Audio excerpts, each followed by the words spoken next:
A man is still searching for two service dogs he claims were stolen from him days before the holidays. This happened in Kyle in the Spring Branch subdivision. KXAN's Heather Jackson shows us the reason the man needs these dogs back and soon. It's 37 years of having type 1 diabetes. Doctors diagnosed Pierre Blanchard with type 1 diabetes when he was just 6 years old. And the years since then, Pierre says he's experienced everything from oversweating to seizures. The disease has even put him in a coma.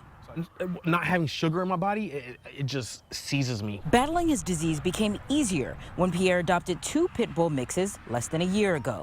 After 1 week of bringing Lana and King home, they knew something was wrong with their owner.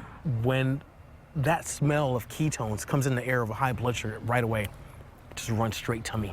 They became his service dogs, and Pierre suffered fewer seizures and reactions. But days before Christmas, Pierre let his dogs out to play in his backyard. When he returned 10 minutes later, Pierre says the gate was wide open and his dogs were gone. Went around the whole neighborhood for about 45 minutes. Nothing. Since the dogs went missing, Pierre has already suffered 4 diabetic seizures. If someone has his dogs, Pierre simply asks for them to bring them back, as his life may depend on it. If they can just bring them back, I would have no questions asked to him. Pierre says that both of his dogs do have microchips in them. I spoke with animal control and they say that they have not been able to locate his dogs, but having those chips will help. And Kyle, Heather Jackson, KXAN News. And a lot of time and money is spent on getting a dog ready to help diabetics. According to training agencies, the dogs are specially bred, socialized, and trained from birth.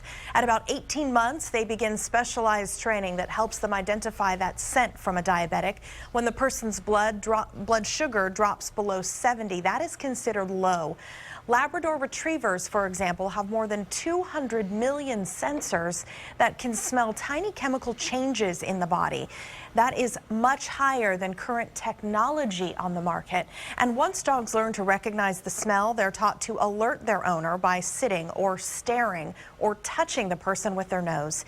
Agencies say the full training takes up to 3 years and it costs $35,000.